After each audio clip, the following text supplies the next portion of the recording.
Assalamualaikum warahmatullahi wabarakatuh. Perkenalkan, nama saya Muhammad Isan. Saya dari kelas 10 MIPA 6. Saya akan membahas tentang peristiwa penting dalam dakwah Rasulullah periode Mekah.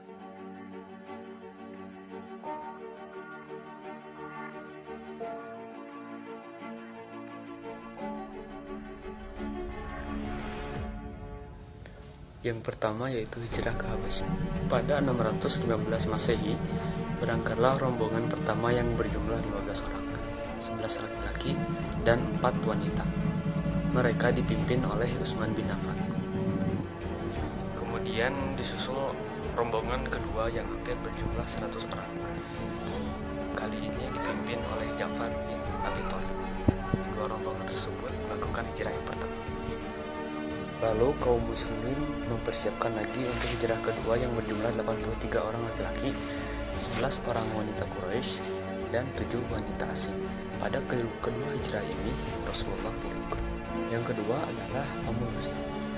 Disebut Amul Husni karena pada tahun tersebut Rasulullah kehilangan dua sosok yang paling penting bagi beliau.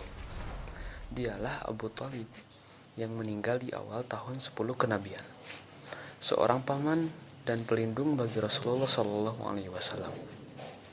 Selang 2 atau 3 bulan kemudian, istri beliau Khadijah radhiyallahu anhu juga dipanggil Allah Subhanahu wa taala.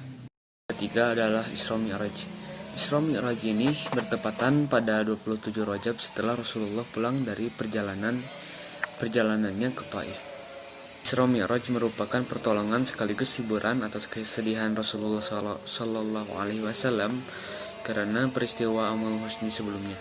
Rasulullah diajak oleh Jibril menaiki buruk untuk melakukan perjalanan dari Masjidil Haram menuju Masjidil Aqsa dan dinaikkan ke langit.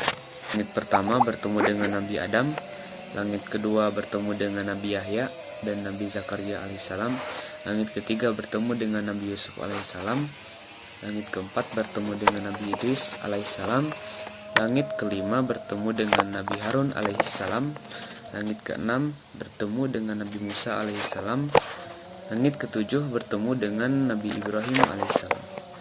Lalu di Baitul Ma'mur, Allah mewajibkan salat sebanyak 50 rakaat. Setelah bertemu dengan Nabi Musa berkata, "Sesungguhnya umatmu tidak akan sanggup melakukannya." Sehingga akhirnya Allah mewajibkan sholat sebanyak 5 waktu. Setelah peristiwa Isra Mi'raj, kaum muslimin penduduk Yasrib melaksanakan ibadah haji ke Mekah, Aus dan Khazraj. Lalu pada musim haji selanjutnya, orang-orang Yasrib berjumlah 73 orang. Mereka meminta kepada Rasulullah SAW untuk berkenan pindah ke Yasrib dengan memegang baiat Aqobah yang disetujui oleh Rasulullah. Baiat Aqobah pertama isinya adalah 1. Mereka tidak akan menyekutukan Allah dengan suatu apapun. 2. Mereka tidak akan mencuri. 3. Mereka tidak akan berzina. Yang keempat, mereka tidak akan membunuh anak-anaknya. Yang kelima, mereka tidak akan berbuat fitnah, dusta, atau curang. Yang keenam, mereka tidak akan mendurhakai Rasulullah. Isi Baiat Aqobah yang kedua adalah 1. Penduduk Yasrib siap membela Islam dan Rasulullah. Yang kedua, penduduk Yasrib ikut berjuang dalam membela Islam dengan harta dan jiwa. Ketiga, penduduk Yasrib ikut berusaha memajukan agama Islam dan menyiarkan kepada sanak keluarga mereka. Yang keempat, penduduk Yasrib siap menerima risiko dan segala tantangan. Wassalamualaikum warahmatullahi wabarakatuh.